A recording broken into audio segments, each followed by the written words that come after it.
environment where you are looked down upon for having an open mind. You can feel the furrowed brows and narrowed eyes like a shadow. There is no encouragement for a diverse opinion, as it isn't seen as a nuanced comment but as an eyesore, a distraction from sacred doctrine. Day after day you hear the same judgments informed by bias and hypocrisy. At first you object, desperately attempting to demonstrate how it's all a facade created from the propaganda they aimlessly consume, but to no avail. Eventually it dampens your hope. You are worn out, drowsy from the relentless rebuttals. You are desensitized. It becomes routine. Values and morals are compromised just to ensure a relationship with your peers. You give in to conformity. I was suffocated in fear, gripping, gut-wrenching fear. My eyes sparkled with panic, stressed, depressed, messed. My paintbrush is my burden, my canvas, my body. One day that brush will cut deep, deeper than my words, deeper than life itself. I'll dissociate into a deep sleep. They stopped calling out my name, words fading out into a faint buzz, until there was nothing. Now I stand alone, stuck in my own dark slumber, recalling these moments of betrayal. But in due time, the dark clouds will lift, and this moment will feel like a lifetime ago. As my eyes adjust to the gloom, I become acutely aware of the silence around me.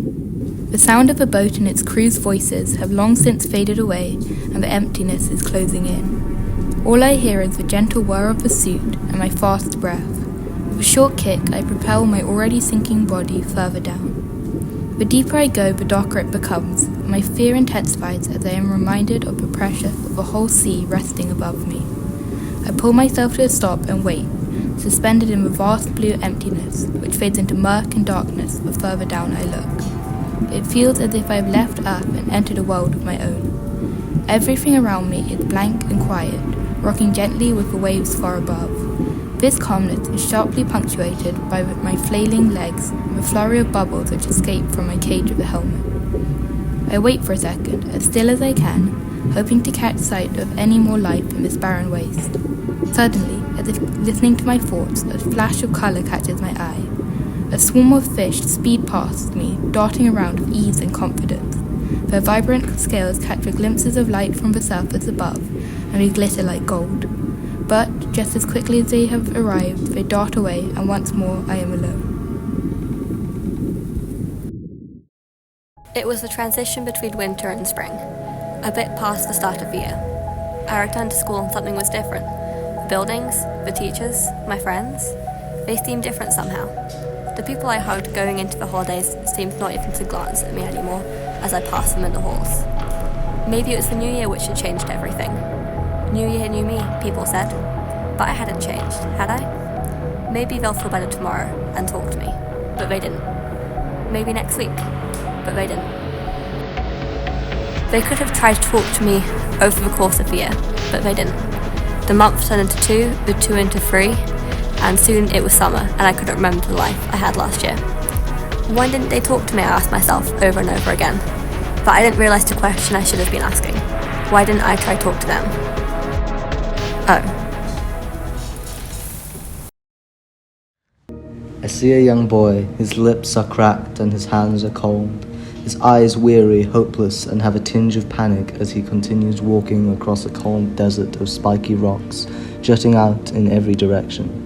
Brown-red sand sits firmly beneath his bare feet, bloodied and dirtied from hundreds of miles of constant walking. He grits his teeth in frustration. How many hours, days, weeks, months, or even years must he continue trekking through such a place?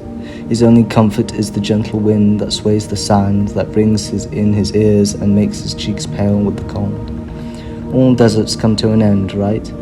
His face turns into some sort of half-smile. Perhaps he's forgotten to do such a human thing. The boy is imagining an end to this strange place. I fear for him. If he survives this, if he does find his escape, would he be scared?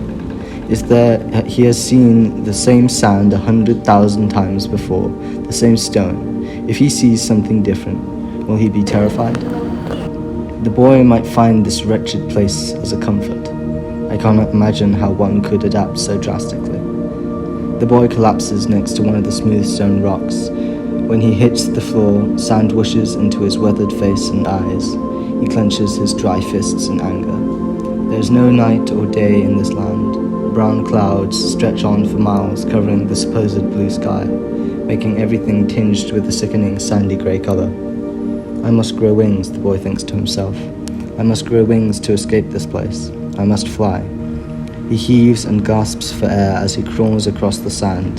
He must keep moving. One can do nothing staying still.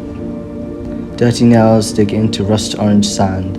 Slowly, pure white wings rip through his skin, his crimson water tinting his feathery white wings in a light shade of pink. A new tenacity glints in his eyes, a mix of desperation and determination that forces you to propel forward.